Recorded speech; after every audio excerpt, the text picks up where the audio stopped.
Oniris, sauf erreur de ma part, pour tout vous dire, vous allez tout savoir, en fait, je connais parce que en fait, je ronfle un peu la nuit. Donc Oniris, c'est quoi exactement, pour ceux qui ne connaissent pas? Alors, Oniris, c'est une orthèse d'avancée mandibulaire. Une orthèse d'avancée mandibulaire, pardon, ce sont des gouttières qui vont nous permettre de régler un problème de ronflement ou d'apnée du sommeil pendant la nuit, tout simplement en avançant légèrement la mâchoire inférieure. En avançant cette mâchoire inférieure, en fait, on va libérer le pharynx, qui généralement est responsable de l'obstruction.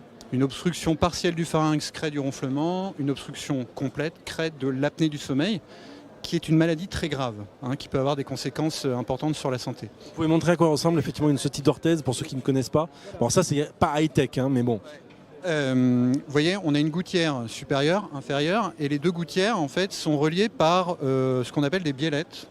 Et donc on va pouvoir réaliser l'avancée de la mandibule en changeant en fait ces biellettes qui sont livrées en différentes tailles en fonction des besoins du patient. Et alors vous, ici, aujourd'hui, quelle innovation vous proposez sur la base de ce produit? Je vais laisser la parole à l'ingénieur en chef. En fait, on a développé une puce qui sert à suivre l'observance du patient, c'est-à-dire à vérifier que le patient porte bien son dispositif pendant la nuit. C'est une donnée en fait qui est vraiment nécessaire aujourd'hui pour les médecins lorsqu'ils prescrivent ce type de dispositif. Alors on va aller voir monsieur l'ingénieur. Bonjour, comment vous appelez-vous? Thibaut Vincent. Bonjour Thibaut, alors justement, comment ça fonctionne? C'est un peu gros ça comme puce, non? Alors oui, c'est une puce de démonstration pour pouvoir la connecter à l'ordinateur et montrer les données qui remontent en temps réel.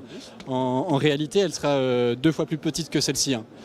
Alors, le principe, c'est que quand on fait de l'apnée du sommeil sévère, Mathieu le disait, on a des conséquences sur la santé qui sont assez graves, de l'hypertension, des risques de cancer, etc., etc. Et on sait que nous, on peut la traiter efficacement avec ce type de dispositif pour peu que le patient arrive à la porter suffisamment longtemps. Et il y a certains patients, on sait qu'ils ont des difficultés d'observance, et chez ce patient-là, il faut qu'on le sache pour pouvoir mieux les accompagner. Et il faut aussi que le médecin du sommeil puisse avoir ces informations. Aujourd'hui, c'est pas possible. C'est pour ça que nous, on a développé ce petit dispositif connecté. Alors là elle n'est pas enrobée, c'est pour montrer voilà, les composants qui sont extrêmement petits. On est sur un dispositif qui va permettre de déterminer le temps de port en passant par une mesure de la température et la mesure des variations de position.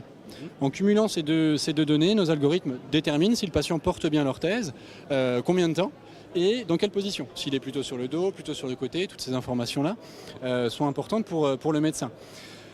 On a à peu près 3 ans de durée de vie parce il y avait un vrai challenge technique parce qu'on est sur des très faibles consommations. On est de l'ordre de 70 nanoampères, donc c'est vraiment extrêmement faible. Donc ça va mesurer des données en permanence. Et puis, pour les transmettre, pour que le patient puisse les récolter ou pour que le médecin les a, on a développé une petite application qui est compatible avec n'importe quel smartphone Android. Donc voilà, hop.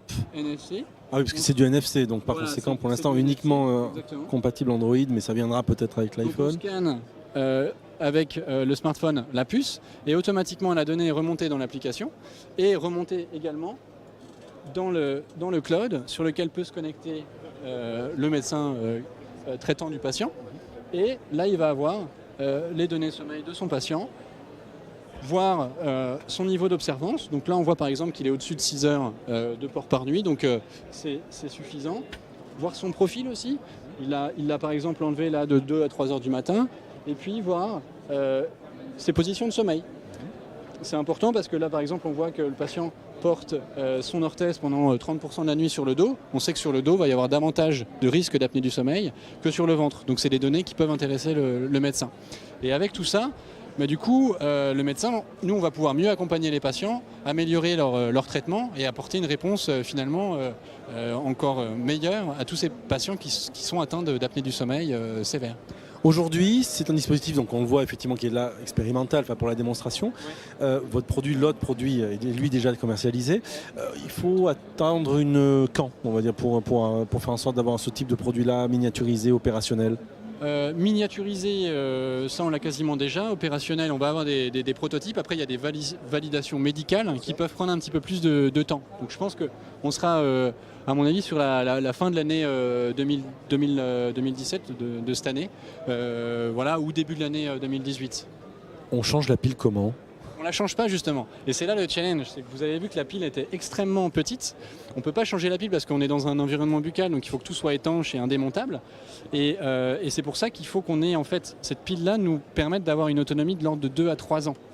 Donc là, on a dû travailler pour optimiser les consommations. On est sur des consommations qui sont, je vous le disais, de l'ordre de 70 nanoampères. C'est 50 000 fois moins qu'une petite diode rouge. Donc on est vraiment sur des consommations extrêmement faibles pour qu'on n'ait pas à changer la pile ni à brancher le système, tout en ayant des données qui sont extrêmement précises et prises en continu. Voilà. Très bien, merci beaucoup de cette démonstration. C'est une dernière question, donc tout ça pour dire qu'il n'y a pas d'émission d'ondes dans la nuit sur ce type d'appareil-là. C'est impossible, sauf si on dort avec son téléphone portable contre la joue. Mais sinon, non, c'est impossible. J'en connais certains pourtant. Merci beaucoup.